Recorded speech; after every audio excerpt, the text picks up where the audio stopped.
ಜ್ಞಾನಾನಂದಮಯಂ ದೇವಂ ನಿರ್ಮಲಂ ಸ್ಫಟಿಕಾಕೃತಿಂ ಆಧಾರಂ ಸರ್ವವಿದ್ಯಾನಾಂ ಹಯಗ್ರೀವಮುಪಾಸ್ಮಹೇ ಸ್ವತಃ ಸಿದ್ಧಂ ಶುದ್ಧಸ್ಫಟಿಕ ಮಣಿಭೂಭೃತ್ಪತಿಪಥಂ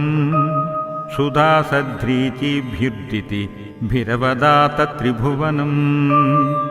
ಅನಂತ್ರಸ್ತಯ್ಯಂ ತೈರನುವಿಹಿತ ಹೇಷಾಹಲಹಲಂ ಹತಶೇಷಾವಜ್ಯಂ ಹಯವದೀನಮೀಡಿ ಮಹೀಮಹಃ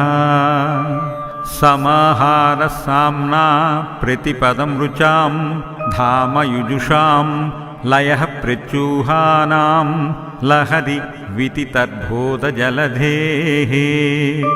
ಕಧಾದರ್ಪಕ್ಷುಭ್ಯತ್ ಕಧಕಕುಲಕೋಲಾಹಲಭವಂ ಹರನ್ತ್ವಂ ತದ್ಭಾಂತಂ ಹಯವದನ ಹೇಷಾಃ